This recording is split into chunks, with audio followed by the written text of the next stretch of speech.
Hey everyone, and welcome to the Defining Your Life podcast, where we focus on living in our purpose, practicing presence, and activating our power in each moment.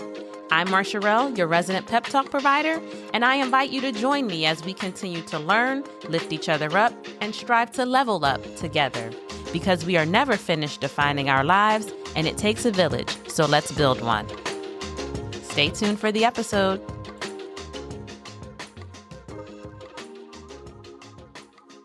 Hey everyone, welcome back to the pod. I hope that you are all safe and doing well. What a time we are truly living in right now, y'all. I have been and will continue to pray for the families of the victims in the DC crash of last week, as well as for the families of those who lost their lives in the Philadelphia crash last week as well.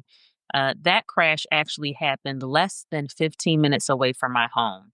And my aunt also lives and works in that area. So seeing the footage was really surreal for me, knowing that I was just right down the road and that my family members could have been impacted. And as I'm sure you've seen on the news or social media, residents of the area and those who work in the area were certainly impacted in a big way. So I encourage you to keep them in your prayers. It can be hard to stay positive and not to be distracted with all that's been happening. The last 5 weeks, well, really all of 2025, have been nothing short of eventful, and it's enough to throw anyone off course. But it's also important that we don't lose sight of what we have to attend to as life goes on as well, right? We have to pray and give and help. But along with that, we have to continue on our own journeys. And the goal is always to journey well. And how you do anything is how you do everything. So today I want to talk about the importance of being detail oriented and how we can lean into that behavior more in order to help us balance the different facets of our lives, like we just talked about, as well as help us achieve what we desire faster, more efficiently, and as they say, in decency and in order, even in the midst of what can feel like chaos. Being detail oriented can help us do all of those things. But there are many of us, myself included, that are not naturally detail oriented. We have to constantly work at it. And they say the devil is in the details. And I find that that's true. You let enough details or little things slip through the cracks, and you'll be whirling out of control before you know it. Ask me how I know. So, how can we become more meticulous about the details? Well, I want to share 5 tips on how to become more detail oriented. Tip number 1 is to remember that you are always project managing everything. It helps to think of it in the same vein as micro goals, since PMing, as they say, is truly all about the details. But the gist is to take whatever the thing is and drill down as far as you can go. Each and every step must be accounted for, right? It may help to approach different facets of your life, like you're building a recipe. First, you need your list of ingredients. And then you follow instructions on how to combine said ingredients in order to end up with the final product that you're looking for. Now, approaching it in this manner may help to eliminate any blind spots that you may have missed had you just written down the thing that you need to do without considering all of the elements, all of the steps and all of the supplies that it takes to get it done. The second tip is what? Of course, time management, right? This allows you to actually execute on the details and not speak about them in hypotheticals. Planning out and attaching a time frame to whatever it is that you're doing really helps to show you what you're working with. And by what you're working with, I mean, how many hours in the day do you actually have to work on that? I have a friend who is actually really great at this, almost to the point where it's annoying. I love you, girl. You know who you are. And we've planned a few events together, but she does not move forward on the day of the event without previously plotting out a timeline. This allows you to account for all of the little details that make your event special without randomly trying to find time to fit those details in, right? When we are random with the time, there is a high probability that we won't ever get it all done because somehow that time just manages to evaporate. And I like in details to a dress with pockets, if you will.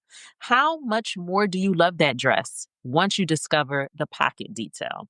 It leaves you longing for the same level of detail in all the other dresses in your closet. Is it just me? Well, anyway, number three is to remember to slow down. This goes right along time management, right? When you set your timeline, you are pacing yourself. You build in the opportunity to take your time. And when you take your time, not only do you have an opportunity to touch the details, but also to level up on your execution of them. So slow down so that you can double check that you followed all of the steps or remember to pick up the candles for the birthday cake. Because honestly, what's a birthday cake without candles? Well, my fourth tip is to consider using templates. For those things that you can automate on some level, create checklists and templates to assist you with the task. Taking the time to create a template or checklist will help you hit the details when you don't actually have time to think them through because you've already done the work in advance. So maybe it's a recurring email that you use or a list of specific questions you need to ask your clients to ensure you get all of the necessary information that you need from them. I actually work in the customer success field, and there is specific client information that we need in order to help our customers move forward with onboarding, right?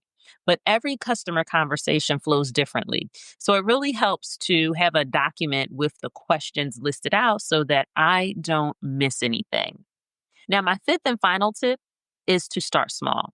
It can be overwhelming to put a lot of different processes in place in various areas of your life all at once. But if you work on mastering small things and create a snowball effect, building on your momentum from one task to the next, you'll be able to build yourself up, right? And those small wins, just like in anything else, will encourage you to continue using the systems that you put in place. So, I'll leave you with this quote from Monica Ramirez Vasco today, who says, be detail oriented. Look at smaller details apart from the whole task. Take on one piece at a time. You will begin to make progress and feel a sense of accomplishment. Keep your head up, everyone. The world is pretty heavy right now, right? But you can make it just a little bit brighter in your corner by focusing on making progress and enjoying a sense of accomplishment so that you can continue to journey well. Thanks so much for listening today. If what you heard was beneficial, please share it with someone else who might find it useful as well. And while you're at it, leave us a review, share the pod, DM, or email me. I read and respond to all of it.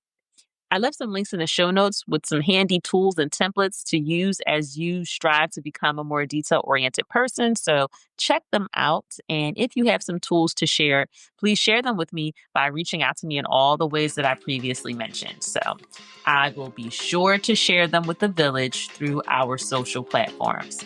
And I can't wait to chat with you all again next week. Take care until then.